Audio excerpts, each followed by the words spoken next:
मैत्रिणींनो, तुमच्यासाठी हा व्हिडिओ आहे. घरी पाहुणे येणार असेल, इन्स्टंट मसाले भात करण्यापेक्षा असा भात बनवा, मस्त लागतो. एका मैत्रिणीने पुदिना दिला खूप सारा, म्हटलं चला भात बनवूया. तर खडे मसाले घेतले, लवंग, मोठी विलायची, छोटी विलायची, मिरे, आपले तेजपत्ता, दालचिनी, आणि त्यानंतर हा भिजवलेला तांदूळ आहे. 10-15 मिनटं तांदूळ स्वच्छ धुवून भिजवला, तो कुकरला टाकला, त्यात खडे मसाले टाकले, थोडी तेलाची धार टाकली, चवीप्रमाणे मीठ टाकला. तर हे मीठ टाकल्यानंतर पाणी खारं लागलं पाहिजे, तर भात मस्त टेस्टी बनतो एकदम. भातात मीठ परफेक्ट पडतं, तसं कमी झालं तर भात टेस्टी लागत नाही, बरोबर की नाही.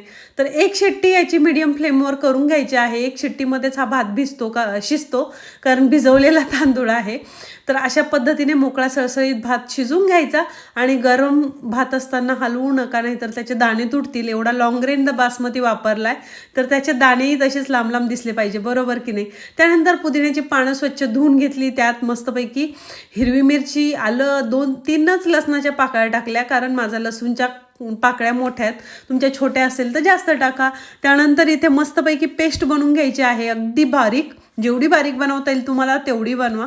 तेल गरम करा, त्याच्यात थोडे शाही जिरे टाका, आणि 2 मीडियम साईजचे आबडधोबड कापलेले कांदे. जास्त बारीक कापत बसू नका, कारण हा कांदा आपल्याला शिजवायचा नाही आहे, इथे क्रंची ठेवायचा आहे, तर तो छान लागतो म्हणून, बाकी काही नाही. तर तो कांदा थोडासा 2 मिनटं होते तोपर्यंत भातातल्या गुठळ्या मी फोडून घेतल्या. भात माझा पूर्ण थंड आहे.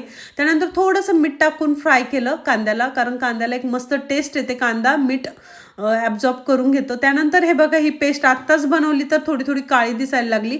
तर तुम्ही जेव्हा भात बनवायचा आहे तेव्हाच पेस्ट बनवावी.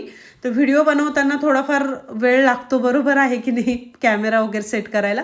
तर तुमच्या इथे नाही पडणार, आणि दुपारी पेस्ट बनवून ठेवू नका, नाही तर ती काळीच पडणार.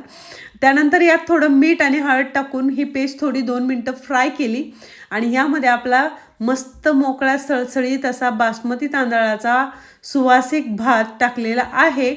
आणि आपल्याला आता हा पेस्टमध्ये मिक्स करून घ्यायचा आहे, आणि झाला आपला हा भात रेडी. तुम्ही असाही खाऊ शकता, पण ह्याला 4 छान लावणारे हे काजू आणि शेंगदाणे कुरकुरीत तळलेले पाहिजे, तर छान लागतात खायला. त्यानंतर मी थोडे जिरेही टाकले, कारण आमच्या घरात जिरे जास्तच आवडतात.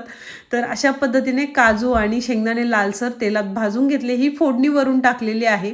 तुम्हाला हवं तर तुम्ही लाल मिरचीचे तुकडेही या फोडणीमध्ये टाकू शकता, पण मला असा हिरव्या मिरचीचाच हा भात आवडला, कारण परफेक्ट तिखट झाला होता. मी जास्त हिरव्या मिरच्या टाकल्या होत्या.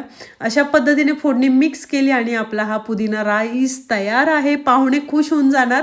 नक्की बनवून बघा, तुमच्या घरातलेही खुश होणार. असा कुरकुरीत भाजलेला काजू आणि शेंगदाणे, त्यासोबत पुदिनायुक्त राईस, अगदी मस्त.